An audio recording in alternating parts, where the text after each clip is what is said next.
Dude,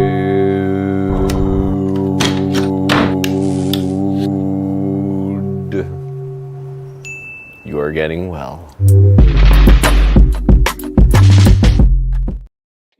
Dude, welcome to the Dude Nation. All of you, wherever you are today, whether you're listening live to this conversation or recorded in the future, I want to say thank you so much for your support and for showing up, for taking the time to care for yourself today. And if you haven't already subscribed, be sure to do so here. If you're listening live, you can comment as we go along, ask us any questions. And I'm really excited for this conversation today, especially with the caregiver coach, author, and podcast host, Drew Deraney.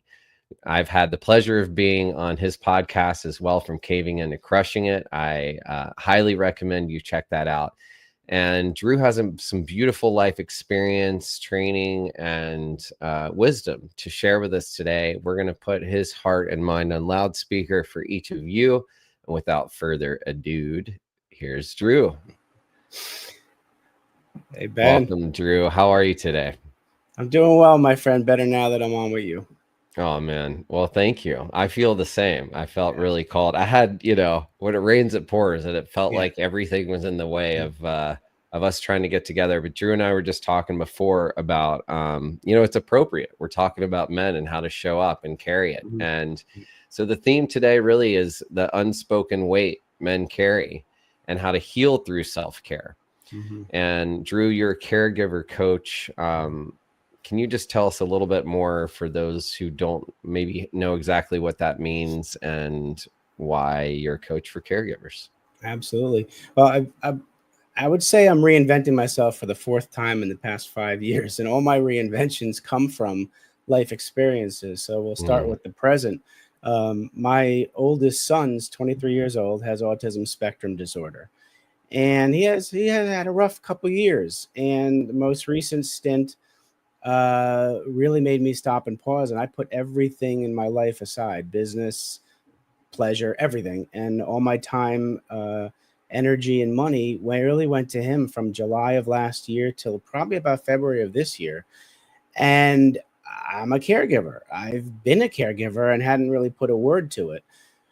During that time, I was navigating the government system, the financial system, the healthcare system, trying to find services for a 23-year-old with autism spectrum disorder is challenging. People say, why didn't you do it sooner? Well, you don't know what you don't know, and 23 years ago, things were different. So he was diagnosed in 2016. Mm-hmm. And you look at him, you wouldn't even know he's got autism because he's what they call high functioning, which I hate all these labels, but he's highly cognitive. It's his social skills and emotion regulation is delayed. So in any event, going through all that, when I wanted to come back above the surface to see my friends and colleagues, I looked at my business, and I was men's coach. I'm men's self-discovery coach, personal development, which I still do. And men are caregivers too. So that doesn't go away. And I realized that caregivers don't care for themselves. Caregivers care for others, and we neglect ourselves. I've put on weight. I've given up a lot of things that I didn't mean to subconsciously. And it makes me think about when I worked in the healthcare field for 24 years, I would educate the nurses to self-care because they're another group in this country who don't take care of themselves, they take care of others. I would coach them and teach them to do some self-care in between seeing patients for their good and for the patient's good, And I never needed in the world. Myself. Thank you. Absolutely. But, as a caregiver now, I'm going to start telling myself, put yourself in the nurse's shoes, Drew, and listen to your own advice. Because like they say in the airplane, put on the oxygen mask before, on yourself before others, because hey, if I pass out and die, how the heck am I going to help my son? I'm not going to be able to. Yeah. So I'm really, and I'm not one to learn something and then just put it in the shoebox. I like to share it. So if I can, and I say I'm flying the plane as I'm building it, because I'm going through this stuff as we speak. So I'm learning fresh, and I'm willing to share it with others. So that's really what I do is I really coach the caregiver, asking them the question, how healthy is your family? Sit back. So think about it, Ben. If you were sitting with me as my client and I asked you, Ben, how healthy is your family? It's a loaded question. How I would mean, you we could spend the describe? rest of the day on that question. Yeah, Yeah, yeah, it's like, what kind of health are you talking about? Physical, mental, emotional. yep. Yeah, there's a lot. And my All of the family has a above. history, Hmm. 4 generations Yeah, on both sides of clinical yeah, and yeah. suicide. So, So you know what it's like. And yes, I'm talking I- about all aspects. I call them yeah. the six pillars of family health. And you hit on the physical, there's mental, there's emotional, there's cognitive, there's spiritual, and there's financial health. Think about the financial Mm, health when you're spending all this money out of pocket for a lot of it. What does that do to your yeah. family, right? So, okay, that's how I help the caregivers, because once we can pinpoint that pain point, pinpoint the pain point, I can help where I'm an expert, but I know when I'm not the expert, and I have a trusted group around me who are experts in all different faculties of those six pillars of life. Where if I Mm. feel that they're in need, then I do a referral. So it's as simple as that. That's great. And that's why we have each other too. Cause Yeah. I always tell people in the Dude Nation, we're not trying to be a one Right. shot, one fits all, one Mhm. size fits all. We're really Right. here to be a branch to each other. And that's what this is Absolutely. about today. So thank you for making yourself available, vulnerable, You're welcome. real, authentic for us. Because if we're not doing that, we got to learn from each other. And some of the greatest leaders I've learned from, and again, you just exemplified it here along with everyone I've had on this show, is when we talk about self-care, Yeah. we're not doing it alone, and we're admitting that we still have some work to do, right? Right. And we're talking about the unspoken weight that men carry and how to actually heal that through self-care. And there's so many women that come to me like, how can I help these guys? Like, my husband feels like a lost cause. My Yeah. son, maybe you can help him. Hmm. Hmm. So I want to kind of highlight a little bit of your journey and what you learned Sure. along the way. And also, it's interesting to hear, you said, now I put on weight, like Hmm. physically, your Hmm. body's put on weight. Hmm. And Yep. there's a lot of us. There's a man I was coaching who had been overweight his whole life, and his father had shamed him for that. And the moment his father died, he lost all the weight. Wow. And so there is energetic weight we carry, and we're told as Hmm. men often that weight is stress. And so I Yeah. think about that too when I wake up, bloated, or I can tell what I ate the night Hmm. before. You can see Yeah. it, Absolutely. right? Yep. If I Yeah. was up eating late. Yep.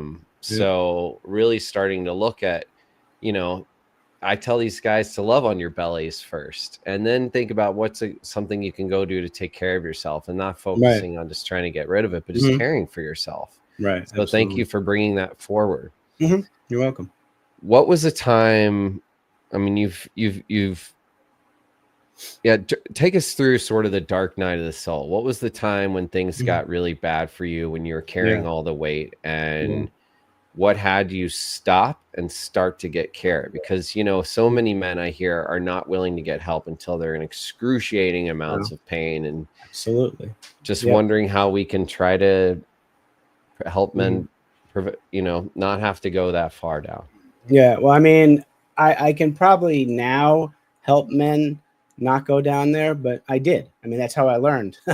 I'll bring you back to July of 2015. So this will be the very short version of uh, of what I call four faith shaking moments in 9 months that reshaped me. Uh, find out from my best friend in July of 2015 that my wife's going to leave me. All right. So it's another story why she didn't come to me. So anyway, I find out from him. We go through 3 years of mediation. April 3rd, 2018, divorced. There's faith shaking moment one.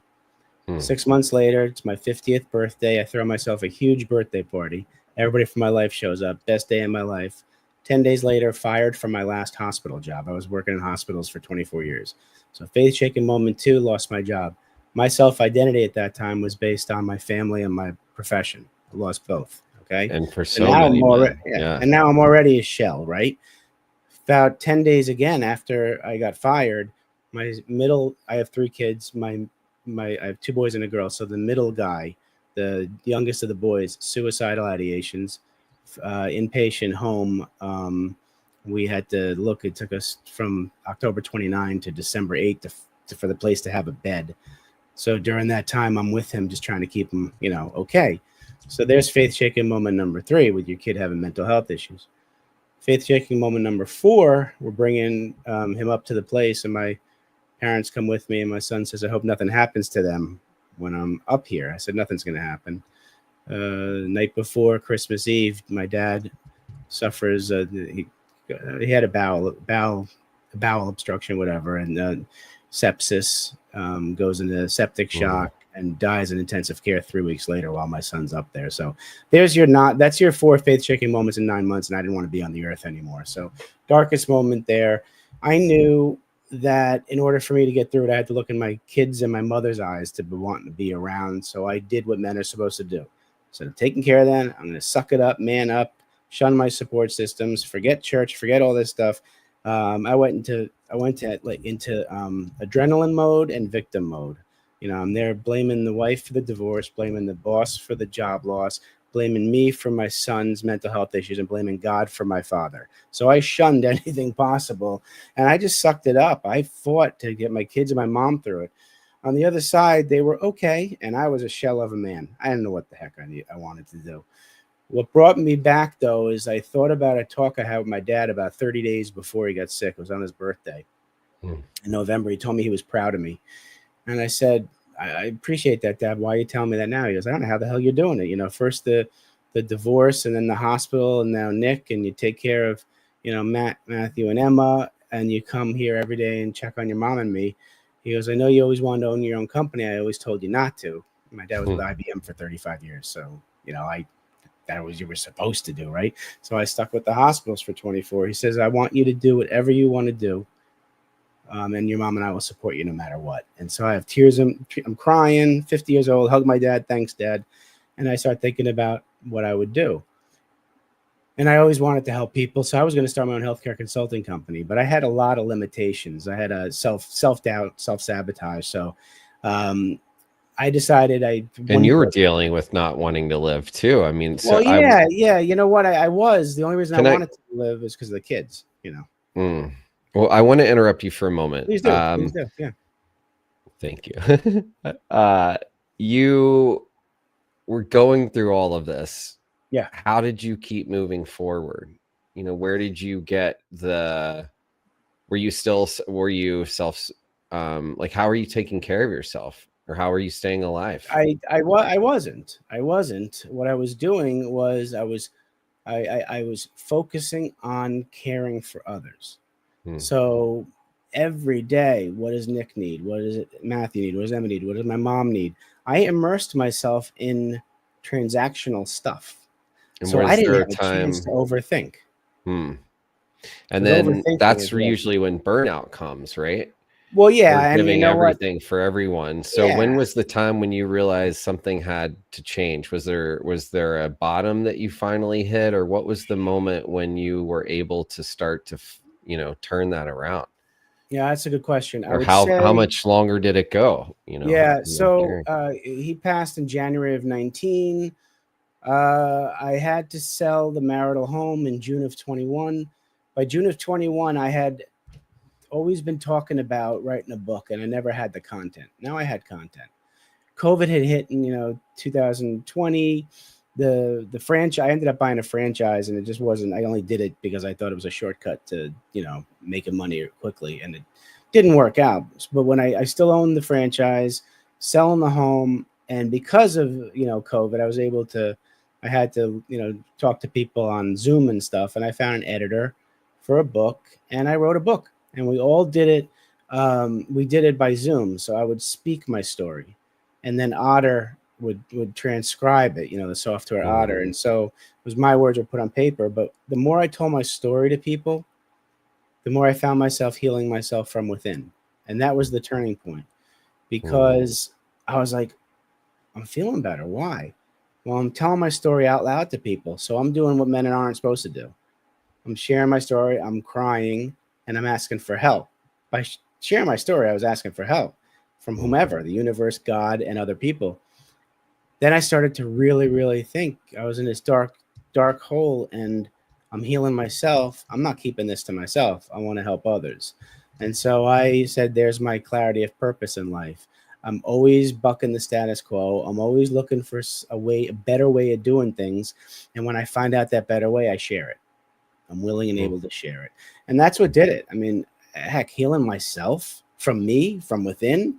You know, I have this little rock here thing. It says conquer from within. That's it.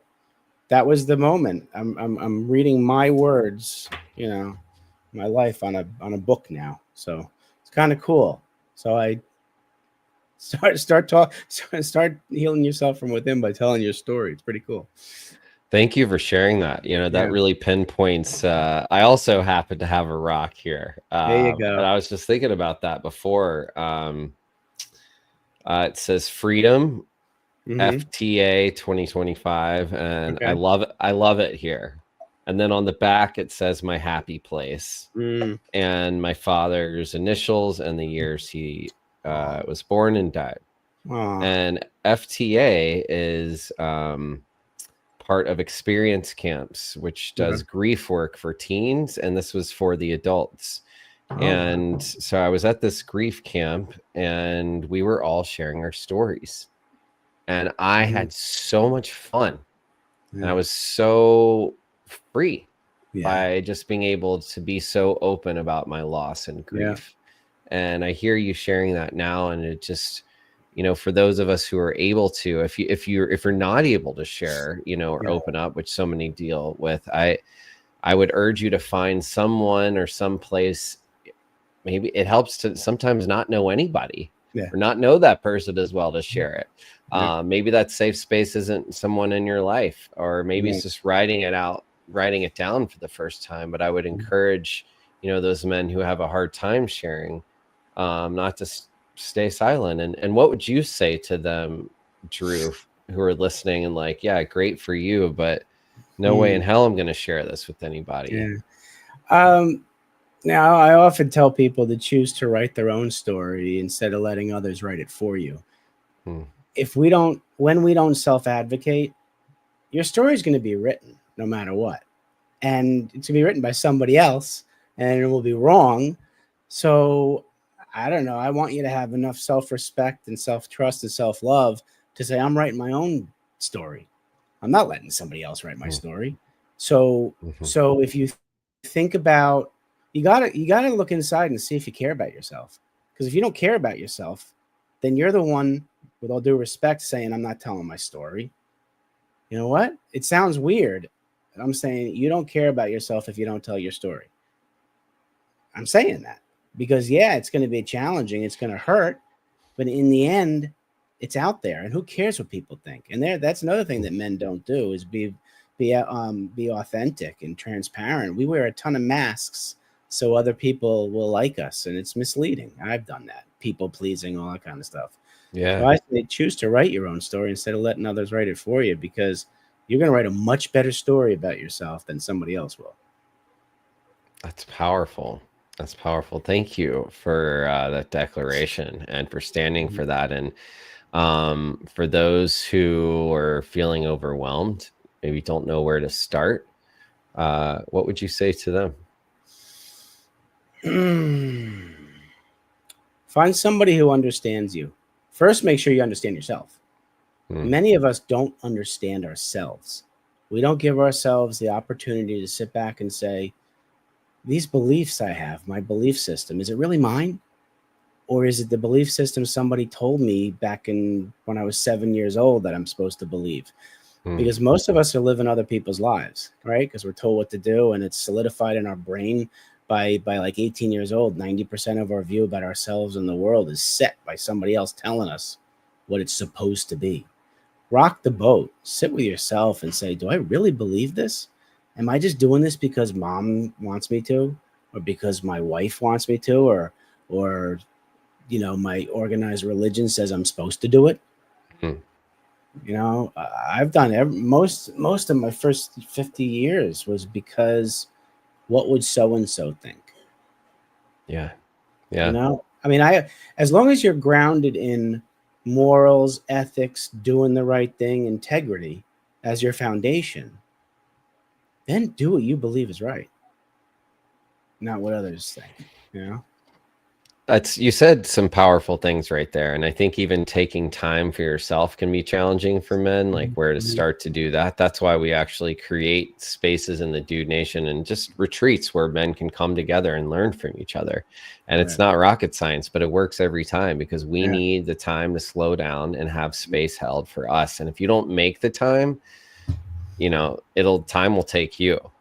And so I really believe, you know, I'm so grateful for you making the time. And I know we've just got a few minutes left. So I wanted to ask you, you know, if there's a man listening to this today, deep in the woods, in the weeds, and the woods, you know, caregiving, struggling silently, afraid to ask for help.